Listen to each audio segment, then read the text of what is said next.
Welcome students. आज हम amendment of in constitution में आगे हम प्रोसीड करेंगे। और कल जैसा हमने आपको बताया था कि अमेंडिंग पावर ये पार्लियामेंट का डेरिवेटिव पावर है। कॉन्स्टिट्यूएंट असेंबली का जो पावर था प्लेनरी पावर था। जब कॉन्स्टिट्यूशन इन्फोर्स हुआ तो सबसे पहला फर्स्ट कॉन्स्टिट्यूशन अमेंडमेंट चैलेंज किया गया 1951 में। First constitution amendment Shankari Prasad versus union of India में। और उसमें एक इशू रेज हुआ था कि क्या फंडामेंटल राइट पार्लियामेंट अमेंड कर सकती है। सुप्रीम कोर्ट ने जो अपने कॉन्स्टिट्यूशन बेंच में जो अपना जजमेंट दिया था उसके तहत कहा था कि under article 368 parliament has power to amend the constitution even including part 3rd, that is fundamental right. 1965 में फिर सज्जन सिंह का केस आया था। उसमें भी इन्होंने यही रूलिंग दिया कि फंडामेंटल राइट भी अमेंड कर सकते हैं। 1967 में जो गोलकनाथ का जजमेंट आया उसमें 4th कॉन्स्टिट्यूशन अमेंडमेंट और 17th कॉन्स्टिट्यूशन अमेंडमेंट को चैलेंज किया गया। और इसमें भी यही इशू आया कि क्या फंडामेंटल राइट अमेंड किया जा सकता है। गोलकनाथ के केस में 11 जजेस की बेंच थी। 6-5 की मेजॉरिटी से उसने रूल किया कि नहीं, फंडामेंटल राइट अमेंड नहीं कर सकती। पार्लियामेंट को अंडर आर्टिकल 368 कोई पावर नहीं है कि पार्ट 3rd वो अमेंड करे। क्यों? क्योंकि उनका ये कहना था गोलकनाथ के केस में जो मेन इसका जो पॉइंट था, रूलिंग था, सबसे पहला चीज की under article 368 provides procedure for amendment of the Constitution. It does not confer power on Parliament to amend the Constitution. From where the Parliament gets the power? As per Golaknath case, Parliament derives its power through article 248 read with schedule 7 entry 97. 368 only provides the procedure for amendment of the constitution. That means it is just like legislative power, ordinary lawmaking power, and that shall be checked by article 13(2). Article 13(2) provides states shall not make any law which abrogate any of the rights conferred on part 3rd. Otherwise, it would be wired up to such inconsistencies so far as legislation is inconsistent to the part 3rd of the Constitution. तो इसीलिए जो 4th amendment 16th Golaknath के case में जो 4th और 17th amendment को की constitution validity को चैलेंज किया गया था, जिसमें कि फंडामेंटल राइट वो अमेंड करता था, वो इन्फ्रिंज करता था। तो गोलकनाथ के केस में कोर्ट ने 6-5 के मेजॉरिटी से रूल किया कि पार्लियामेंट को under article 368 fundamental right amend करने का पावर नहीं है, क्योंकि ये 13(2) का वैलिडिटी होगा और 13(2) के हिसाब से कोई भी लॉ मेकिंग प्रोसेस जो कि फंडामेंटल राइट के इनकंसिस्टेंट है वो वायर्ड माना जाएगा, शून्य माना जाएगा। अतः उसको अनकॉन्स्टिट्यूशनल डिक्लेयर किया। फिर एक सवाल आया था कि जो 67 यानी 17 ईयर्स तक जितने अमेंडमेंट हो चुके हैं, 17th अमेंडमेंट तक हो चुके थे और उसमें ज्यादातर अमेंडमेंट फंडामेंटल राइट के हुए थे, उनका क्या होगा? तो फिर कोर्ट ने एक सॉल्यूशन निकाला। कोर्ट ने एक थ्योरी दिया, doctrine of prospective overruling. That means कि whatever this ruling shall affect the future amending process, not past. Mean to say कि 51 से 67 तक जितने अमेंडमेंट हो चुके हैं उन पर यह फैसला लागू नहीं होगा, अब ये आगे इसका ध्यान रखना होगा। फिर यूनियन ऑफ इंडिया ने 24th अमेंडमेंट लाया था।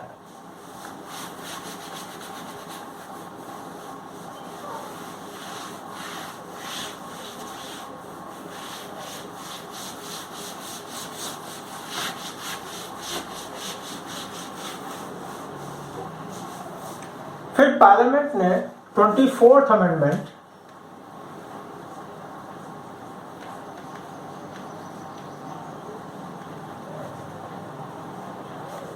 जिसमें कि आर्टिकल 13 में सब क्लास 4 ऐड किया और 368 की कंप्लीट ओवरहॉलिंग की।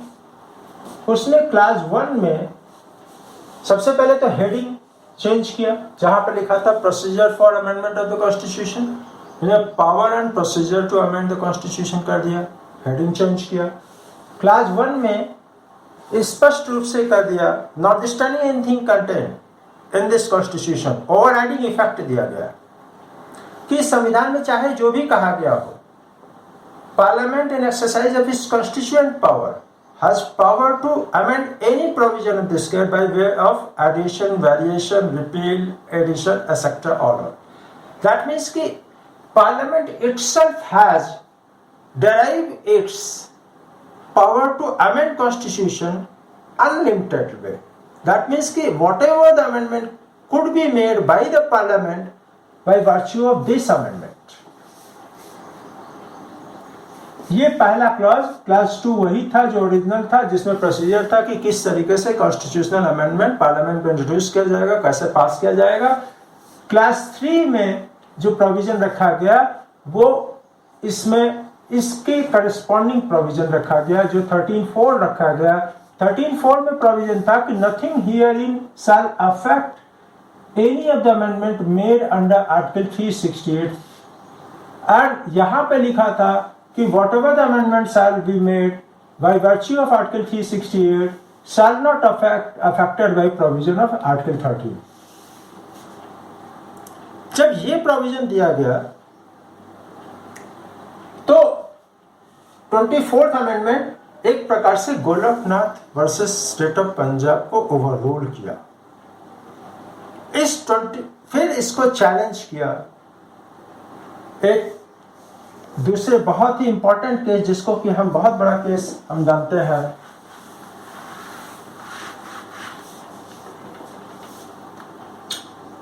Keshavananda Bharati versus state of Kerala.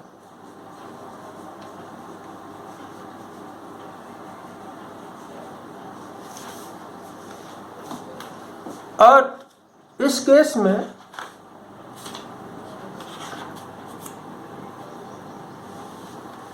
ये जो 24 अप्रैल 1973 तो ये जजमेंट आया था 24th डे ऑफ 1973 और इसको फंडामेंटल राइट केस के नाम से भी जाना जाता है। बहुत ही महत्वपूर्ण केस है ये फंडामेंटल राइट केस। ये 13 जजेस की बेंच ने इसको कंसिडर किया था। So far largest bench in the constitutional history of India. That means कि सुप्रीम कोर्ट का सबसे लार्जेस्ट बेंच अब तक किसी केस में हुआ है, इसी केस में हुआ था Kesavananda Bharati versus state of Kerala, जिसका judgement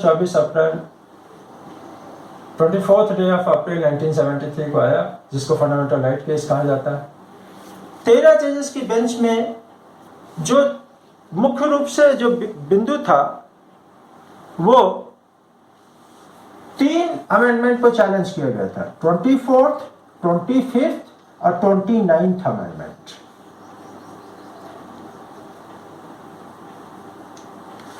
constitutional amendment, 25th constitutional amendment and 29th constitutional amendment. In 3 amendment को चैलेंज किया गया था। ओरिजिनल पिटीशन में 24th और 25th था, बाद में 29th भी ऐड किया गया था। इसमें मुख्य रूप से विचार जो चुनौती दी गई कि 24th अमेंडमेंट में जो गोलकनाथ के जजमेंट को ओवररूल किया गया, ये बेसिक स्ट्रक्चर का वायलेशन है और पार्लियामेंट को कोई पावर नहीं है कि बेसिक स्ट्रक्चर को अमेंड करे। अब यहां पर हम आपको इसके पहले हम आपको समझाएंगे कि बेसिक स्ट्रक्चर क्या होता है।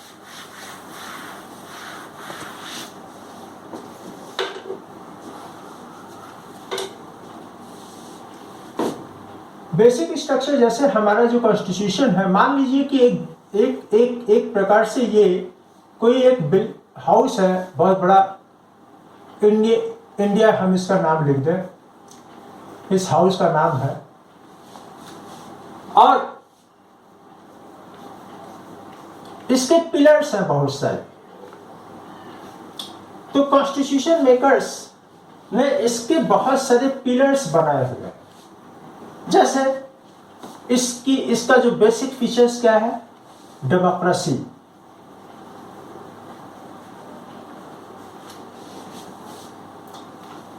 Republic, secularism, rule of law,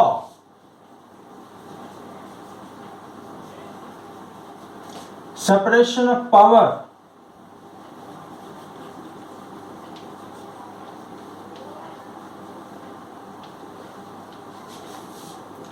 ये सारे इसके बेसिक स्ट्रक्चर है, बेसिक फीचर्स है, basic features of the constitution. तो जो गोलकनाथ केस को गोलकनाथ केस को 24th अमेंडमेंट के द्वारा जब ओवररूल किया गया, तो मीनवाइल 25th अमेंडमेंट भी किया गया था।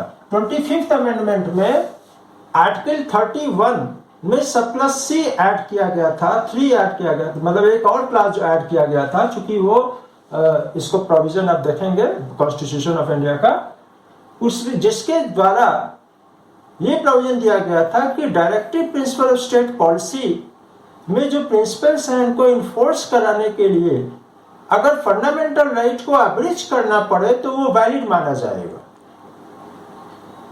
तो कहने का मतलब ये हो गया कि मुख्य जो लड़ाई चली आ रही थी शंकरी प्रसाद, सज्जन सिंह, गोलकनाथ, केशवानंद भारती में, जो मेन इशू यही कैरी ऑन होता चला आ रहा था कि whether Parliament has power to amend fundamental rights और not.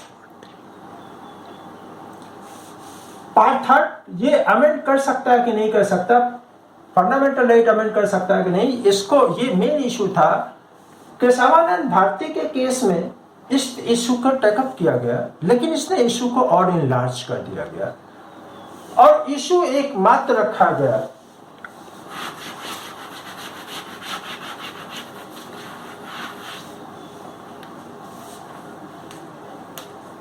whether Parliament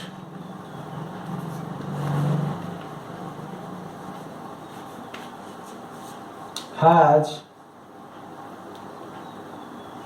any limitation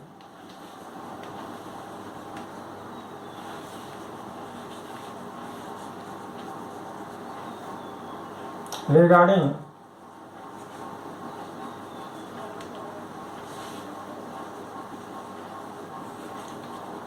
amendment of constitution, amendment of the constitution, इसको इशू इलाज कर लिया गया। कोर्ट ने ये कहा कि क्या पार्लियामेंट को कॉन्स्टिट्यूशन अमेंड करने में कोई लिमिटेशन है क्या, whether Parliament has any limitation regarding amendment of the Constitution. इस इश्यू को रिजॉल्व कर जब हम इस इश्यू को बात करते हैं तो इसमें फंडामेंटल राइट के साथ साथ पूरा कॉन्स्टिट्यूशनल इश्यू आ गया कि क्या पार्लियामेंट को कॉन्स्टिट्यूशन अमेंड को करने में कोई लिमिटेशन है क्या। तो 13 जजेस की बेंच, चूंकि यहाँ पर 29th अमेंडमेंट था हमारा, 24, 25, 29 भी बाद में ऐड किया गया, और 13 जजेस की बेंच ने 7-6 की मेजॉरिटी से ये रूल किया कि yes, Parliament has power to amend any part of the Constitution, but subject to limitation that basic structure of the Constitution cannot be amended by the Constitution. Basic structure Article 368 या कहीं Constitution में लिखा नहीं हुआ है, but under Article 141, the law declared by the Supreme Court shall be binding throughout the territory of India. Law क्या है, इसकी व्याख्या करने की जो शक्ति है, जो इंटरप्रिटेशन करने का जो पावर है, कॉन्स्टिट्यूशन ने सिर्फ सुप्रीम कोर्ट को कन्फर किया है। और वो जो लॉ डिक्लेयर करेगी वही, इसीलिए हम लॉ के सोर्स में बताते हैं कि जो लॉ का जो सोर्स क्या है, लेजिस्लेटिव सोर्स है, जो लेजिस्लेशन बनाती है, प्रेसिडेंट जो कि रूलिंग्स होती है, कोर्ट अपना जो फैसले सुनाती है उससे लॉ डिराइव होता है। और जो कोर्ट अपनी जो precedent as a source of law है वो मोस्ट रिफाइंड लॉ माना जाता है, उसको माना जाता है कि बेस्ट सोर्स ऑफ लॉ। इसके अलावा कस्टम भी हमारा सोर्स ऑफ लॉ और भी अदर सोर्सेस है। हम यहाँ पे बताएंगे आपको कि केशवानंद भारती अपने आप में एक लैंडमार्क जजमेंट था, जिसने कि एकदम स्पष्ट कर दिया कि पार्लियामेंट का जो पावर था, amending power, Parliament has power to amend any part of the constitution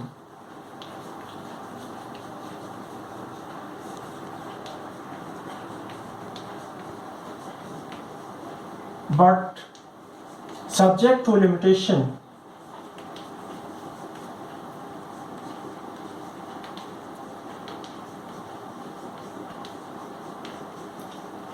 that basic structure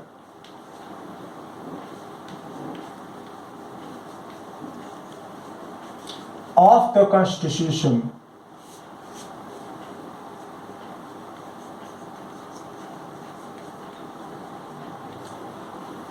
cannot be amended.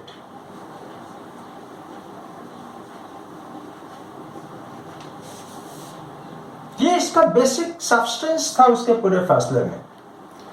Basic structure है क्या? बेसिक स्ट्रक्चर का मतलब हमने आपको बताया था अभी, democracy, rule of law, separation of power, secularism. और बेसिक स्ट्रक्चर ये समय समय पर सुप्रीम कोर्ट इसको डिफाइन करती रहेगी। इक्वालिटी बेसिक स्ट्रक्चर है, right to life and personal liberty basic structure है। कोर्ट ने इसमें यह कह दिया कि एक तरीके से गोलकनाथ को ओवररूल किया इसने। Kesavananda Bharati has overruled the Golaknath case, क्योंकि गोलकनाथ के केस में यह कहा था कि पार्लियामेंट को 368 में कोई पावर ही नहीं था, और 24th अमेंडमेंट में जो पावर एंड प्रोसीजर जो लाया गया, कोर्ट ने 24th अमेंडमेंट को वैलिड ठहराया और कहा कि this power was implicit and it has been made explicit by virtue of 24th amendment, which was implicit, and by virtue of 24th amendment it has been made explicit, and it was Parliament had power to amend the constitution even before 24th amendment. It was implicit, implied. अपने आप में वो अंतर्निहित था।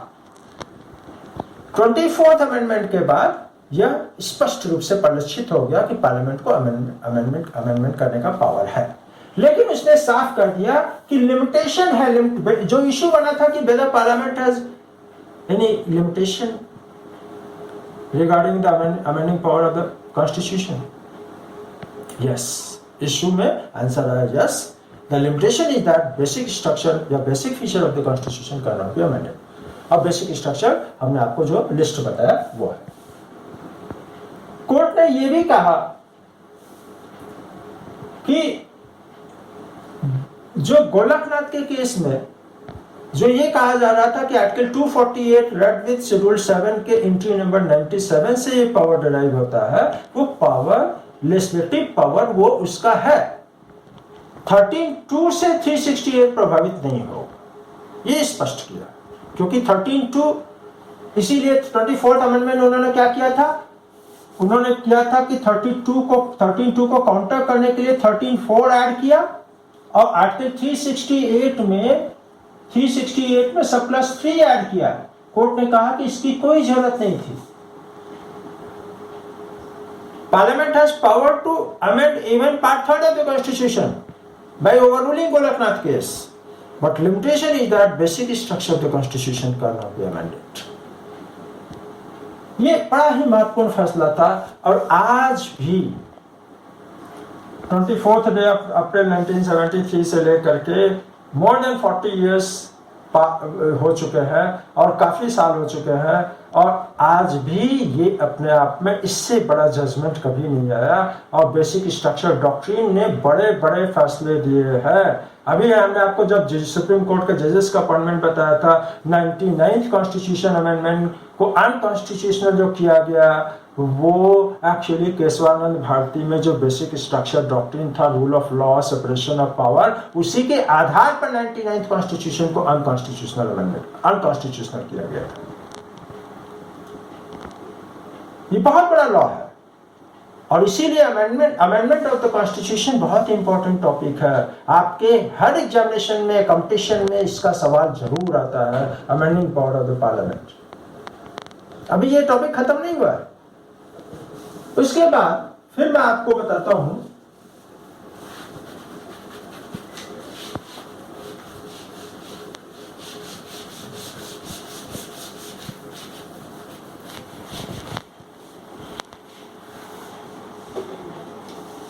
फिर ये 1975 में Indira Nehru Gandhi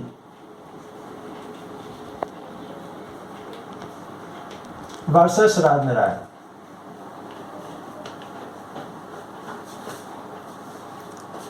Indira Nehru Gandhi versus Rajnarayan का केस था। और 1975 के इस इशू में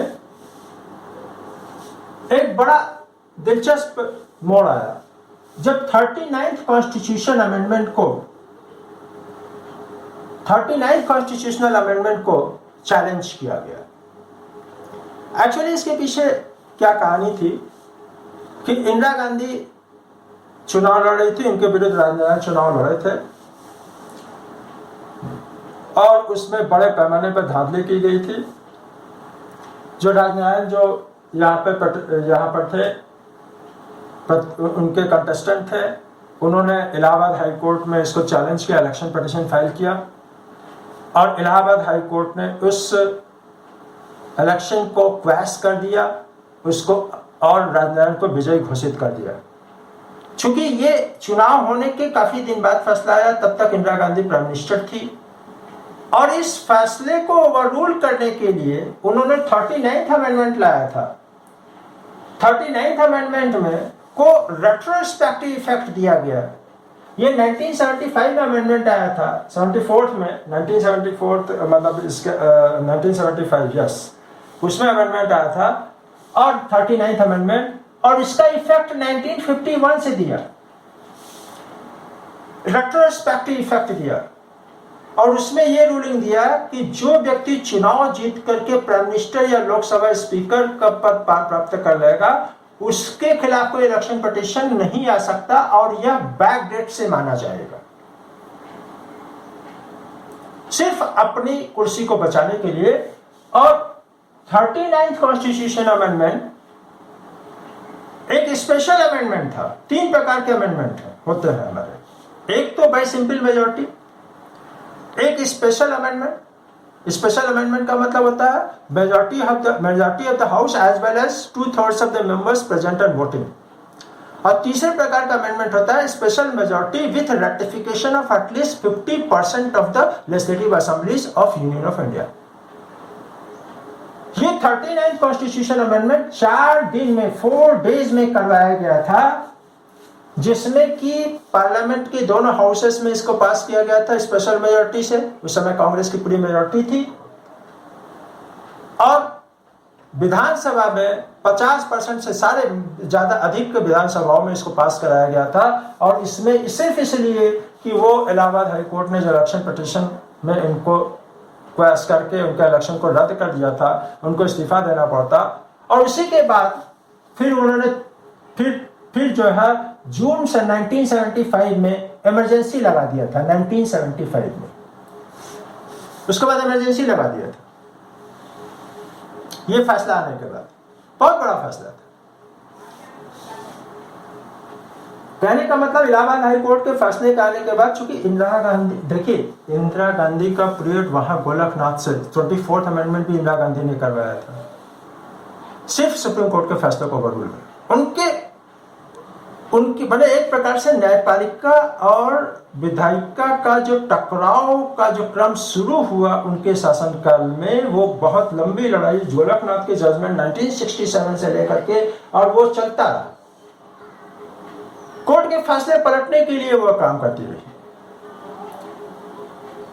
तो इस केस में इंदिरा नेहरू गांधी वर्सेस आंदोलन के केस में फिर इसको 39th अमेंडमेंट को चैलेंज किया और 39th अमेंडमेंट को सुप्रीम कोर्ट ने अनकॉन्स्टिट्यूशनल डिक्लेयर कर दिया।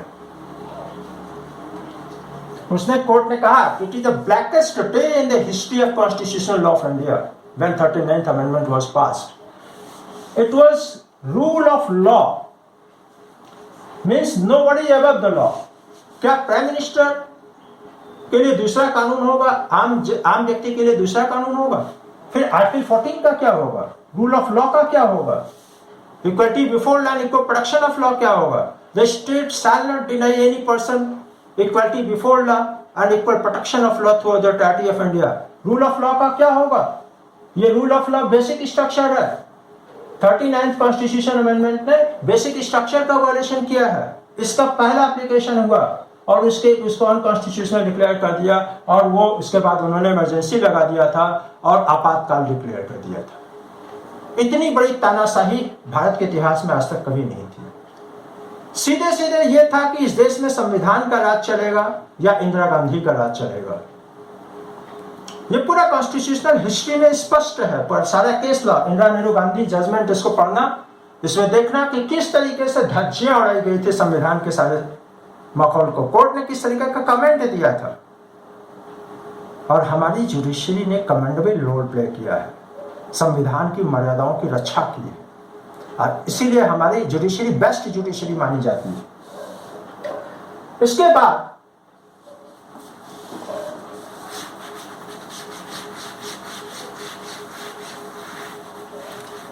ये 2 केस अभी आप तैयार करिए, फिर चूंकि ये लंबा टॉपिक है हम कल इसको कंटिन्यू करेंगे।